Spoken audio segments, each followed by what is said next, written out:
Hey PAs, you're in your didactic year and holy, wow, you've got pharmacology, hematology, musculoskeletal, that's not even EKG. God, how are you gonna study for all these tests? Those are actual tests I just threw. In today's episode, I'm gonna give you tips on how to study for PA school and crush every one of those tests. Hi, my name is Michael Horde. I'm a second-year physician assistant student, and I've already gone through the trenches of didactic year, not knowing my system in first quarter, to getting burnt out in the last quarter. I've already done these things, and today I'm gonna give you tips that I wish I had known when I was starting PA school. Tip number one, have systems. And by systems, I mean when you go to school, know exactly how you're going to keep record and log everything. There's a few different ways people do this in class. I had a class of 50. People did things their own ways. Some of the more popular ways to keep track of all your documents and PowerPoints and everything is to store everything in the cloud, like online on OneNote, or to store things on your computer drive directly.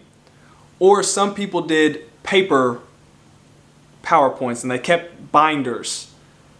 That's a class A person, hands down. We know that. Personally, I started out in OneNote with the rest of the class. By the end of everything, I saw it really saved time to just store things directly into folders on my computer. I have my 5 different quarters, and each quarter I have every class that was in that quarter. So I just go back to and I click it. So what that did was it cut down on a lot of loading up the internet, clicking on to sign on, signing into my OneNote, doing all, it saves a lot of time. That's what I did personally. So have a system. So what I would suggest is every quarter, make you a folder on your computer, and in that folder have each class. And so every day when you get to class, download the PowerPoint or whatever the lecture is over and put it into the folder. And you can take your notes on everything there. I found that to be the quickest way to do things. That was my system. Now that you know your system, you need to plan out how many times you're going to review the material before the test. For me, I like to review everything at least 3 times. So I'm going to walk you through this, and this leads into step number 2. Listen to the lecture and take notes of the important things. Personally, I didn't learn a whole lot from being in class. I usually had to go study things on my own and I can master it.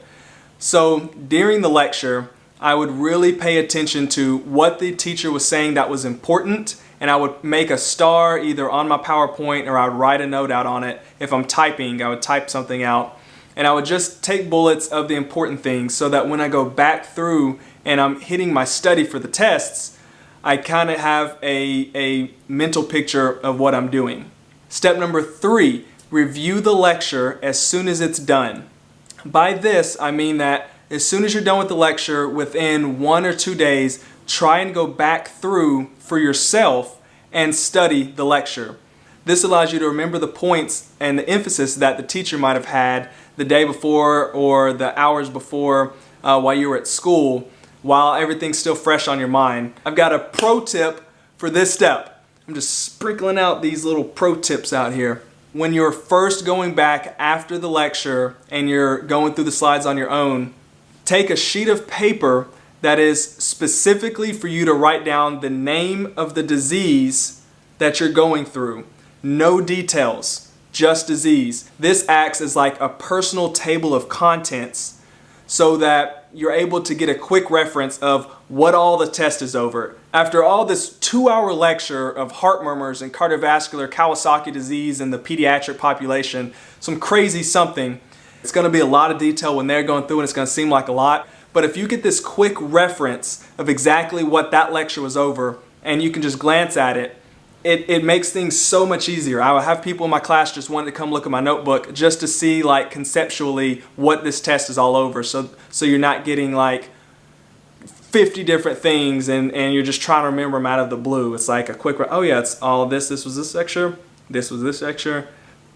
Okay. Step number 4, self-study 1 week out from the exam and fill in on our table of contents from step 3 little details about each disease that you don't remember. So little things that you're and you forget. By this time, you have now gone through the material a total of 3 times, which is pretty good. You're not going to get much better than that to go over the slides 3 total times. But notice that there was never any really long study guides in there. There was never really anything taking up a lot of time. And I'm not saying that I never tried those other methods, but information that you have to learn in a small amount of time to write and to type things out takes so much more time than if you just read the PowerPoint or the lecture 1, 2, 3 times and make a mental map of it. So those take care of the 4 huge steps in studying up until test time. Now I'm going to give a few more insider tips for people who might have a different study method, or kind of share like some of the downfalls that I had as the year went on, and I noticed like what worked and what didn't. Insider tip number 1, study guides. I know people in my class that lived and died on study guides. These things got traded like the black market. Study guides ruined friendships. They caused World War IIs. It was crazy, the topic of study guides in class. Personally, for some classes, study guides did work, and it's nice if you can get a group together at first and everybody choose a lecture or choose a topic that that specific person's going to make, and it usually takes about 4 people to do a study guide for 1 test.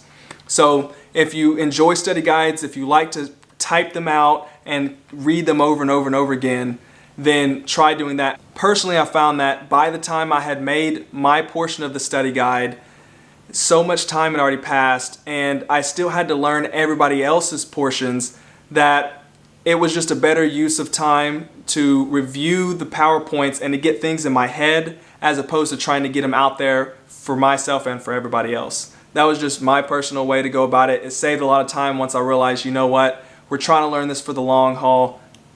Throw the study guides away. Second insider tip, book reading. So a lot of times, just like in college, you might ask, do I need to buy the book? Does it help? Can I do it without the book? Whatever. Biggest thing here, try and reach out to either an upperclassman or go directly to your professor's office and ask about buying the book or reading the book. A lot of them is going to default to it and say, you know, read the book, Sometimes you need to, sometimes you don't. I found that there were some classes like radiology, EKG, a lot of the diagnostic type classes, I really enjoyed reading the book, highlighting everything, looking at pictures and reading the book. Some things like Clin Med, or it'd be extraneous books the professor would throw on there, I never bought, I didn't have to. So main thing to do here is your due diligence and figure out whether the book is needed or not. You don't always have to read it. You need to figure out what your system is though. Last insider tip, and I didn't take advantage of this until the last semester or 2, was review with a friend right before the test. Now, by this, I'm not saying in your study group. I'm saying find one good person who you bounce off well with and go and sit down. Each of you can take a subject and you go through it and you go down either each PowerPoint or questions or whatever it is you have, and you explain these things out to the friend and they can explain the next topic back to you. And if there's anything during your session that you can pin them on or come up with the mnemonic. I had these girls in class that came up with hilarious mnemonics. Throw it out there then. And this is really good for right before the test. And it keeps everything in your short-term memory and you're able to recall it real fast because you remember oh man, dude said this, check. It's nice to be able to do that. Those are a few insider tips on how to organize your study for PA school. Press subscribe right now if you'd like to continue to keep getting this content. And lastly, leave a comment below and let me know how many times did you go over material before the test. Thanks guys, I'll talk to you soon.